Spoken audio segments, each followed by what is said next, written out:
Well, that wasn't very fun.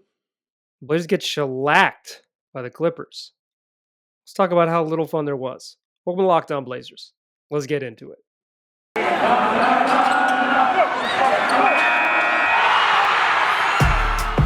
You are Locked On Trailblazers, your daily Portland Trailblazers podcast. Part of the Locked On Podcast Network. Your team every day. What up, world? It's your past first point guard, Trailblazers reporter Mike Richmond. You're listening to another episode of Locked On Blazers, part of the Locked On Podcast Network, available wherever you get podcasts. And now, also available on YouTube. We're closing in on a month of YouTube, of the YouTube experience, and we are trying to get to 1,000 subscribers by Halloween. We are up over 850.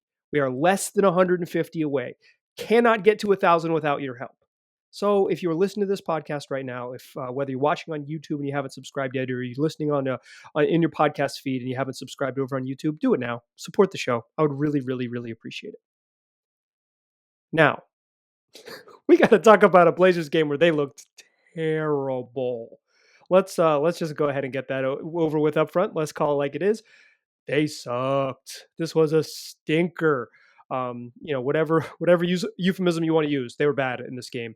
They lose by 30, 116-186 to the Clippers in LA, their first road game of the season, on the heels of what was a pretty impressive performance, at least effort and philosophy wise, against the Phoenix Suns. None of it showed up at Staples Center on Monday evening.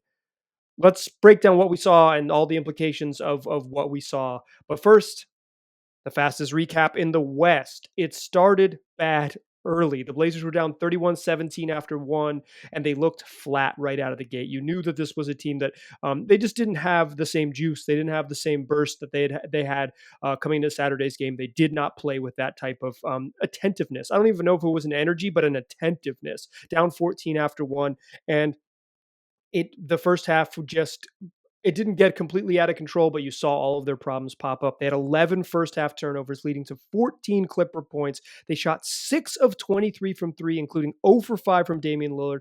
And midway through the second quarter, Cody Zeller took an elbow on the chin, busted his chin open, had to go get stitches and get patched up. They were only down 56-42 at halftime. They were lucky to be only down 14 at halftime, quite frankly. They were worse than that. And then the truth came out. And why I say they're worse than that is because Luke Kennard had 17 in the first half. The Clippers had led by as many as 18 points in the first half. This looked like it was a game that was about to get away from the Blazers, and then it did. They got just immediately the floodgates opened in the third quarter, and what felt like a 30-point game immediately turned into one. They were down 91-61 after three quarters, and they waved the white flag about 3 minutes into the fourth quarter and ended up losing 116-186, a 30-point loss. That's your fastest recap in the West. So what do we learn? I think that's kind of the next question, right? Is not so much like breaking down what happened in this game, but like, how did they get here? First of all, it was 30 turnovers.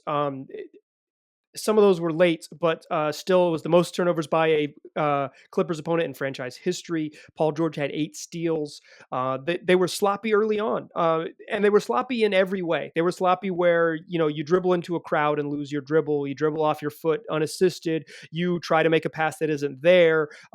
You swing the ball to the corner, but the guy in the corner is making a cut, or you look for the cut and the guy is still standing in the corner. Like every imaginable bad turnover. Too hard of a pass, too soft of a pass, anything. You name it, they were getting it done. This was just energy is a part of it for sure. I don't want to blame this all on energy, right? Because that's a cop out, quite frankly, to say that they just didn't play hard enough. They played bad. They played poorly. Chalking it up to energy suggests that they weren't like less skilled or less talented than the Clippers. And it looked like they were less talented in this game. In fact, the Clippers didn't even shoot well, y'all. The Clippers didn't even shoot well. I'll say it again. They shot under 33% from three. They were 14 of 43 from three, and they won a game by 30. If the Clippers shoot a normal percentage from three, they're one of the best three-point shooting teams in the NBA last season.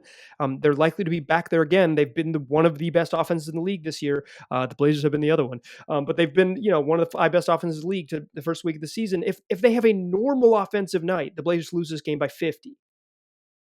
Yikes! So the turnovers were a huge thing. The turnovers led to many of the Blazers' problems. Yusuf Nurkic was a huge part of that. He had a stinker game. Um, I don't think there's a nice way to talk about how Nurk played. 6 turnovers in 23 minutes, 2 of 6 from the floor, 4 points, 10 boards on 2 of 6 shooting. He was just bad. Robert Covington, incredibly quiet night. He also went scoreless. Covington and Nurk going scoreless is a big deal, and I'll talk a little bit more about sort of all of that in the second segment. But this was a game where they weren't there defensively. And against Phoenix on Saturday night, and I talked about this in that show. So if you haven't listened, that's Monday's show. I put it out for you on Sunday. But if if you happen to miss that and you want to go remember rosier times, it's the podcast waiting in your feed right before this one. But that I didn't think the Blazers played perfect on defense, but so much of what they were able to do was cover it up with just playing hard. Well, they didn't play perfect on defense, and then they didn't cover it up. So that's why I don't want to say it's all energy. Energy factors into it. It's certainly part of it. Juice, just having the sort of having the sort of requisite effort to be a good NBA team wasn't there, but the Blazers didn't lose just because they didn't play hard. They just, in the past, in the very recent past, Saturday night, they were able to cover up their deficiencies by playing hard. And tonight, those deficiencies showed up, and they just didn't have the sort of effort to cover that up, or the effort to make that slightly less impactful, just because you're playing all out. They were flat early, and then it came back to bite them, and you said, oh well, they're only down 14, maybe they'll hang around, and they just got absolutely put to bed early. Nighty night in the second half. It was over. Chauncey Billups after the game called it embarrassing, and that's what it was. This was an embarrassing game. It was embarrassing in terms of execution. It was embarrassing in terms of effort, and it was embarrassing in the way that they led a Clippers team that didn't really get their main guys didn't go nuts, and they still lost. Like, Paul George was really good in this game, but he wasn't. He had 8 steals, which was pretty wild. But he 16 points of 6 of 16 shooting. Reggie Jackson finished with 18, but he was 6 of 20 from the floor. Like, Luke Kennard went off. And Terrence Mann had a nice little game, but some of Terrence Mann's points came at the end. So it was really just like Luke Kennard went off, and the Blazers had nothing else. And that's, I feel like, the problem. Bad Nurk night, not much Covington. They didn't get the juice off the bench, and without Norman Powell, who missed this game, their depth was exposed. And that's what I want to talk about in the second segment, is that it took one injury. It took one injury to Norman Powell, and the concern about how many good players are on this roster immediately shows up. And I want to sort of touch on what that means. Also want to close the show talking a little about Damian Lillard. Another bad shooting night for Dame. 4-15, 0 of 8. 0 of 8 from 3. He's 2 of 24 from 3 on the year. We're going to close the show talking about Dame's shooting and sort of our collective level of concern with the point guard and how he's playing. But let's talk about that depth in the second segment. Let's start there, because I think the sloppiness and the turnovers and the bad defense were all there, but that all stems just kind of, it's a talent league, and I think the Blazers' lack of depth of talent was exposed here. So that's what we'll do in the second segment. But first, I want to tell you about a simple way to get all the entertainment you love without all the hassle. It's called DirecTV Stream, and it brings you live TV and on-demand favorites like never before. So you can watch your favorite sports, your favorite movies, favorite shows all in one place. And you don't have to juggle remotes to do it, or switch between devices, or scramble for somebody else's login because whatever you want to watch exists somewhere else. You can just get it all on DirecTV Stream, and best of all, there's no annual contract. So stop waiting around and get your TV together with DirecTV Stream. You can learn more at directtv.com. That's directtv.com. Compatible device required. Content varies by package. All right.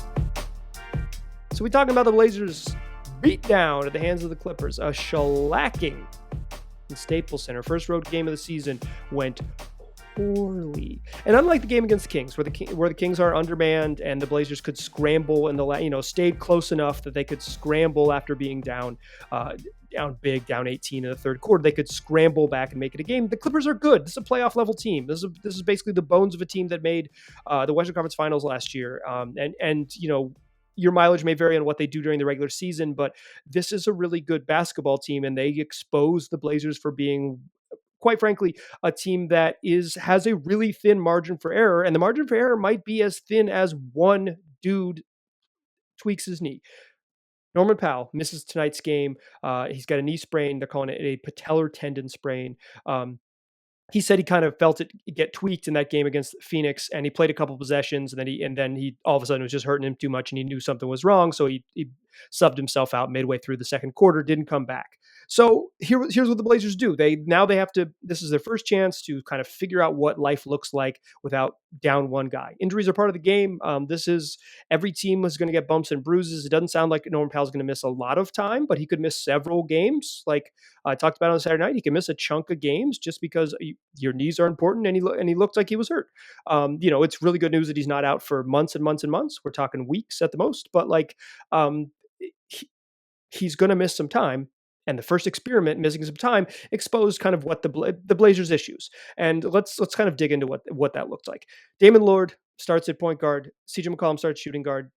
Dame didn't play well. CJ continues to be the Blazers' best player. He started last season as the Blazers' best player. He's been the Blazers' best player through 3 games. CJ with 24 and 4 assists, along with 2 steals, a block. He was 7 of 16 from the floor and hit 4 of 11 threes. The Blazers 8 of 37 from 3. CJ hit half their 3-pointers. Nazir Little hit the other 2. The 2 of the other 4 among sort of non-scrub time. Larry Nance Jr. and Anthony Simons, your other 2 3-point makes. But that's it. But enough about the shooting. The point here is the Blazers' depth, so that you've got your 2 guards you feel like you can depend on, but then you're really counting on Neil. Neil. Whew. Hope you're not counting on Neil. He built this bad boy. You're really counting on Norm because the Blazers don't have a lot of depth at the wing. And while Nazir Little was good in this game, you kind of saw some of his shortcomings.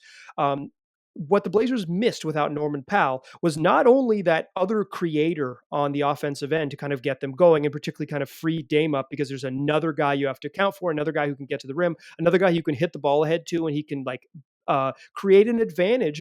You can play off of that advantage. You can play off of what Norman Powell does, which is he's a downhill threat and he can shoot it. And both of those things really open up your offense. Nazir Little is a talented energy player, but he's much better suited to come off the bench and provide energy in small bursts as opposed to be your starting small forward who has to guard Paul George. I thought Naz looked bad on defense tonight. He was asked to play a bigger role. It's harder to scale up. He's a guy who's trying to prove that he belongs in the rotation, and now he's being thrown in the starting lineup. So that's a problem, right? Now you're down Norm, so you're asking Naz to play a role, to step up a little bit. He's probably incapable of stepping into that large of a role. But you think like you can get a little more here and there. Well, you got a bad Nurk game, so you weren't getting that. Nurk got outplayed by both Clippers center, Zubac and Isaiah Hartenstein. Whoever was in there was outplaying Nurk. And Cody Zeller got busted on the chin and missed basically the middle of the second quarter and all of the third, and the game was over by the time he got back in for garbage time. So you weren't getting there. Larry Nance Jr. has yet to pop this year. He wasn't providing you that spark. And again, he's a complementary part, not a guy you can step in to be like, hey, we need 20. Can you help? The guy you would expect to do it is Anthony Simons, but it's really hard to play Dame, Anthony Simons, and CJ at the same time. The Blazers did it, and their defense was terrible. It's not even just the blow-bys, and that's a problem. It's just the way they play defense is that one of those dudes has to be on the backside, like standing under the rim to prevent the roll man from scoring, and that's just too big of an ask for that type of length on the wing. So Nazir Little steps into that role. You didn't get Nurk to step up who you really needed. Covington is not that offensively. He's not going to get there. And I thought he kind of forced some stuff early. He did not look good in this game. He's had two bad games to start in the first 3. Rocco has to keep it a $150. So then you're going to the second unit and you're asking Dennis Smith Jr. to play more minutes. And while I like Dennis Smith Jr., he didn't look great in this game. Not terrible, but the pairing of him and Anthony Simons was not like special or potent. And I thought Dennis Smith Jr.'s minutes were coincided with kind of the Blazers continuing to have things fall apart for him. So, as Nas slides up and Dennis Smith Jr. slides up, and then you don't get the dependable minutes from the rest of the bench, it's just you're exposed with how many options you have. You look down the bench, and it's like, oh man, Dennis Smith Jr. didn't work out. Is Ben McLemore a guy who doesn't have any individual offense and is a bad defender? He's a shooter. That's what Ben McLemore is. He's a complementary part. He's a shooter, but he's a really he's relatively one dimensional. One little hiccup, I think, has you see all the domino effect of how little depth this team has. And I think we've been saying it all year. If you've been listening to this podcast, and if you're a new listener, I'll repeat it for you here, is that the Blazers have better depth, but they're still about 7 or 8 deep. And 7 or 8 deep becomes an issue when you get an injury, and now you're 6 or 7 deep. And 6 or 7 deep is not enough to beat a good team. The depth wasn't the only problem, but it just exacerbates everything. And this team is set up, quite frankly, to have Damian Lillard be a monster. That's the path forward, is that they have one of the 10 best players in the league, and he has to play like it. And he hasn't played like it yet. So let's talk about Dame's shooting slump. He started the season. He struggled to start the season. There's no other way around it. He has not played well. He has not shot well to start the season. He wasn't terrible against Phoenix, but he still shot 2 of 7 from 3. Again, he shoots 3 for 7. That's a good shooting night. But those are the only 2 threes he's made in 3 games. So is it time to worry about what's going on with Dame? Let's talk about that in the third segment to close out the show. But before we get there, let's talk about Bet Online. BetOnline's back and better than ever. They got a new web interface for the start of basketball season and more props and odds and lines than ever before. BetOnline.ag remains your number one spot for all the basketball and football action this season. So head on over to their new website, which is updated on your desktop. It'll be updated on your mobile phone. You can sign up today and receive a 50% welcome bonus on your first deposit when you use the promo code LOCKEDON. That's a 50% welcome bonus. The promo code is locked on. But it's not just basketball and football. There's also baseball. We're in the World Series. NHL's regular season has started. There's combat sports like boxing and UFC. There's soccer here and abroad, or football if you're in another part of the world. Also, your favorite Vegas casino games. So don't wait to take advantage of all these amazing offers. BetOnline is the fastest and easiest way to bet on all your sports action. It's BetOnline, where the games begin. Today's show is also brought to you by rockauto.com. Look, you can save time and money when you're using Rock Auto. That's the best part. You don't have to spend 30, 50, or even 100% more for the same parts by going to a chain store or the car dealership. Instead, you can shop Rock Auto, the family business that's been serving do-it-yourselfers for over 20 years, and a place where prices are always reliably low for every customer. So whether you are that do-it-yourselfer or whether you're a professional mechanic, you're going to save money if you go to rockauto.com. And they got everything you need, from brake parts to tail lamps to motor oil, even new carpet. You name it, you'll find it. So go explore their easy-to-use website today and find a solution for your auto part needs. Amazing selection, reliably low prices, all the parts your car will ever need. rockauto.com. Still a pass first point guard. Still Mike Richman. Still listening to Locked On Blazers. So we talked about everything that went wrong, the turnovers, the sloppy play, the bad night from Yusuf Nurkic. We talked about the lack of depth kind of showing up. Imagine what other bumpy injury will be like. It's Norm isn't so crucial that they really miss him, but Norm's absence proved that they just don't have many answers down the line, that their margin for error, which is already relatively thin, gets way thinner. And so much of the margin for error, so much of the math, so much of everything about this team, all of the calculations surrounding this team, is that Damian Lillard Sr. is going to be awesome. Like awesome. Not kind of good. Awesome. They need him to be great. They need him to be one of the best players in the league.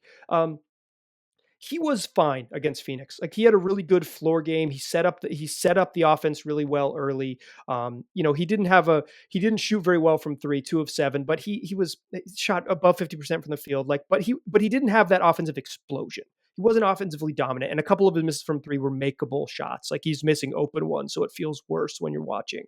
The box score probably is more friendly to him than the eye test experience was being in the arena. But then Tonight against LA, a team that he has sort of historically struggled against, it didn't get any better. He goes 4 of 15 from the floor, 0 of 8 from the three-point line. Didn't play in the fourth quarter because the game was over. They were down 30. It was over.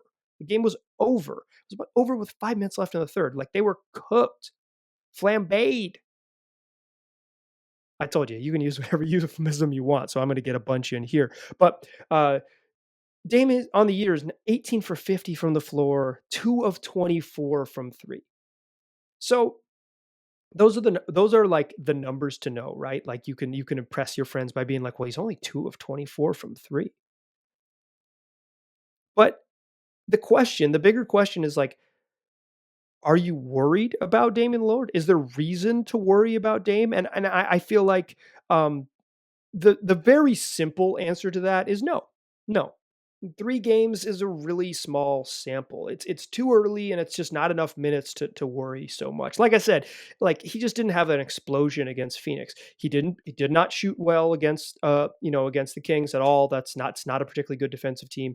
And he didn't and he had a rough night against a Clippers team that has given up some big offensive performances through their first 2 games. Clippers were 0-2.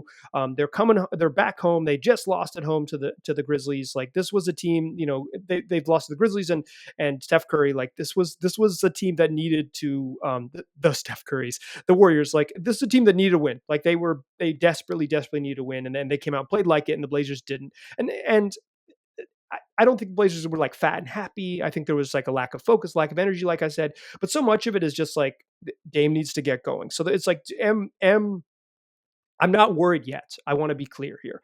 I'm not worried yet because it's just not enough games. It's just any weird sample size. It is a 2 of 24 is we're getting to a big enough number where this is a cold slump.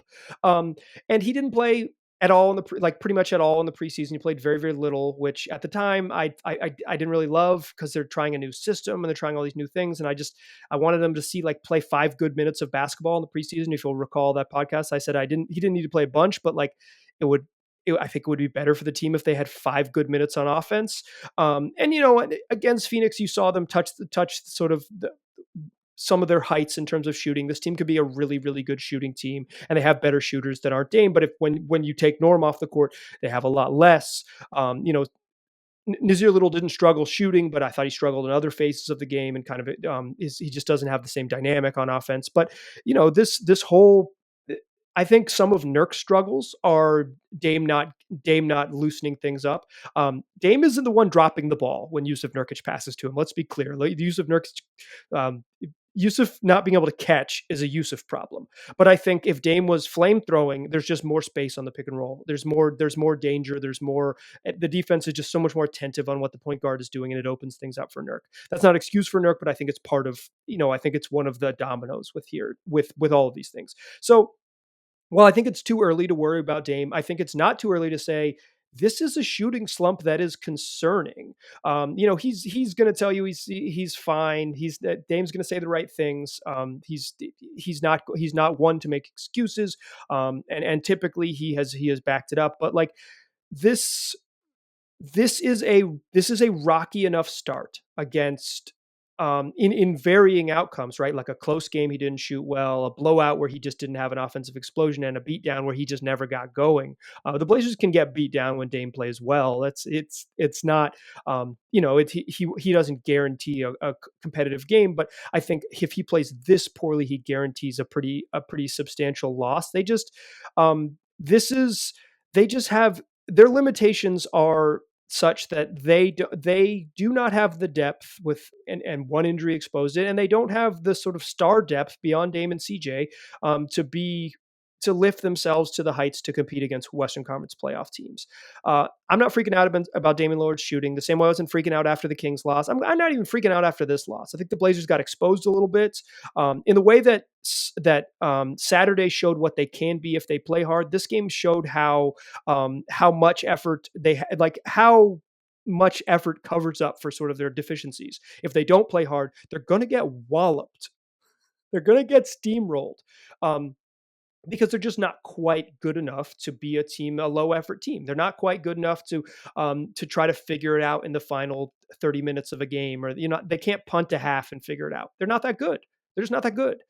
And the formula for getting there, I mean, this is not exactly breaking news here, but like Dame's got to get going. Um, I think I think this game, I think the Clippers did a good job pressuring him, but I don't think in the first two games it was a problem of good looks. Quite frankly, I do not think he's struggled to get good looks. I don't think this is an offensive thing where you need to ask the coaching staff to get him better looks. I think Dame has dribbled into good looks. I think Dame has moved off the ball to get good looks. I think Dame's recovered on scrambles on offensive rebounds and had opportunities. All of those things, like he has generated what I would call, just like I haven't like sort of looked up like the tracking numbers on this, but just from my eyeballs, like clean looks that he's missed, clean makeable shots that he's missed. I would expect that he's sort of one of the like whatever his expected field goal percentage is, like above league average. They've been that good of shots that he hasn't put down. There's been against the Clippers specifically, I thought he struggled to get like really good looks, but the couple that he did, or maybe two that he did early, that didn't drop, and that is liable to happen. But if when you start adding that up to what he's been, it becomes troubling. I think it's okay to worry about like, the team is so fragile if they don't have Dame play really well. But that has always been the case. And I think that just this sort of tonight, Monday evening, October 25th, like exposed the fragility of this group. It exposed sort of, what when things go wrong, how quickly they can go wrong for this team, because they have a thin margin for error, and one bump on the roster makes that thin margin for error even thinner. Um, they have a really limited number of high level big minute competitors, even a more limited number of guys who can go get their own offense, and so much of the engine is tied to what Dame and CJ do. And if those guys don't have it every night, they're in trouble, and they're not good enough on defense to cover up for bad nights. They're still that team that has to be a high effort team on uh, on defense. And if the shots aren't going, they're not a good transition team. So if the shots aren't going, they're giving up. Um, their their weaknesses are exposed when their offense isn't good, because they don't get set on defense. They're an okay half court team, but when they miss, and particularly when they miss inside, like missing layups and turning the ball over, and are giving teams a free run the other way, live ball turnovers, and misses when guys are down by the baseline, much more. Despite what you may think, a missed layup leads to a fast break much more frequently than a missed three pointer. It's just it's they just need the offense needs to prop them up. Like that's who they are, and that's who they're still going to be. Even with sort of the hope that they can become a better defensive team, this group is predicated on being an elite offense, and that starts with Dame getting going. I don't think there's special sauce to it. They need him to make shots. And if he is banged up, if he is dealing with an injury and he's just sort of not sharing it, that's just another sort of concerning layer to it that there isn't an easy solution to, because it's not like you just, as good as Anthony Simons is, you can't turn the ball over to him and ask him to go get 35. He's not quite there yet, and they don't have many other options. They need Dame to get going, and they need to be a better offensive team, because their offense props up so much of what they can be on defense. Here's the good news: this Clipper game only counts as one. It was a deflating and demoralizing, ugly loss. And quite frankly, if you're listening this deep into a Blazer podcast, you love this team and you want them to see them do better, or you're committed to Schadenfreude, one of the two, or you're just a really loyal listener, and I appreciate you still the same. But here's the good news: that's only one loss, a 30-point drubbing, but they move on. Wednesday against Memphis Grizzlies, really good test. Memphis has looked really good, 2-1 with one loss coming to the Lakers. That was Sunday night in Staples Center. They do not play. They're going to be rested, well rested, 1 day advantage rest for the when they meet the Blazers Wednesday at the Moda Center. Prior to that, though, we are going to do a mailbag show on this podcast. I'm going to record that mailbag on Tuesday, October 26th. So if you're listening to this and you want to get involved in mailbag, tweet at me at Mike G. Rich, or email the show, lockedonblazerspod@gmail.com. That's 2 ways to get involved. We'll do a mailbag that'll be waiting in your feed on Wednesday. We can talk about this loss and whatever else you want to talk about. On Thursday's show, we will talk about the Grizzlies game. And on Friday's show, Jason Quick of The Athletic is going to join us. That's a full week of fun. So make sure you're listening, and make sure you're subscribed on YouTube. Help me get to 1,000 subscribers by Halloween. Tell your friends to do the same. We can get there. Under 150 to go. maybe even fewer. That was before I recorded. I checked this. We were at 860 something. So we may be beyond that. Hopefully, we're well beyond that by the time you listen to this, because the momentum's going. But listen, under 150. If you have not subscribed, do it, and support the show. I'd truly appreciate it. 1,000 subscribers by Halloween. We can do it together. Or you can help me get there. I've already subscribed with my my now 2 YouTube accounts. Tell your friends about this podcast. Otherwise, they can find it wherever they already get podcasts. Just search Locked On Blazers, and we will be there waiting for you. Like I said, mailbag, game recap, and interview with Jason Quick. A really fun show. So make sure you are listening every day and come back for more. Appreciate you listening. Talk to you soon.